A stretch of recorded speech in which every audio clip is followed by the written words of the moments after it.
As a professional psychic medium of 8 years, here's what I'm seeing going into election day and why I have a smile on my face. Side note, forgive the filter. I had a spa treatment today. My face is as red as my neck, so we're using a filter. All right, I want to say two things. Number one, what you have to understand about this and every major world event. There are multiple timelines at play, always and forever. That's how living in this world works. And that's important to know because we have the ability to navigate timelines and go to the timeline we want to live on.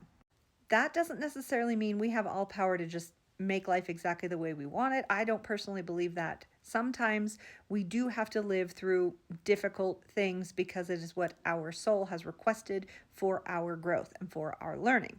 Regardless, that's a bigger topic, but regardless, I wanted to say that because when you see people talking about different things and different realities, yeah, there are different things happening, and you might not be on the same timeline as somebody else.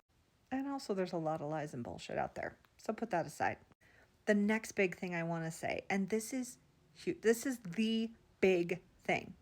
What I am seeing as I feel into the energy and as I've been going through life the past week, the past couple months, the thing that is the victory is it's not even about the candidate, it's about the movement.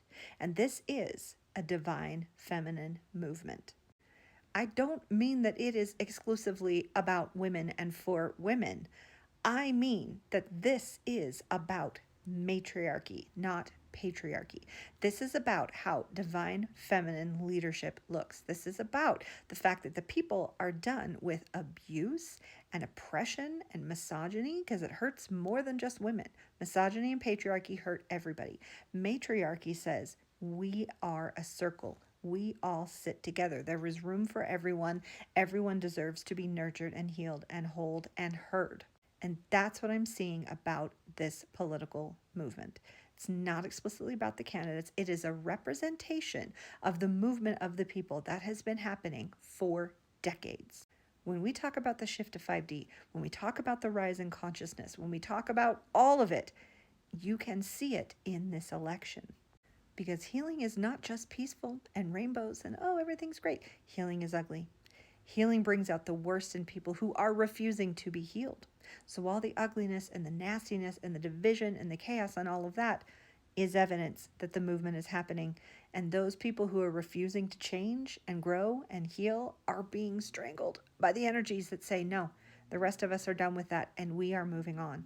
It is the movement that brought us here, and it is the movement that has already won. And so I want you to remember that when whatever happens with the election happens, because here's what I think.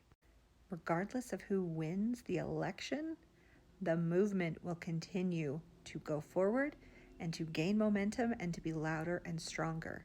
And honestly, I can't tell you if that movement would benefit the shitty candidate winning. Do you know what I mean by that? I mean, if the shitty candidate tries to win and gets real loud, the people will not be fucking having it.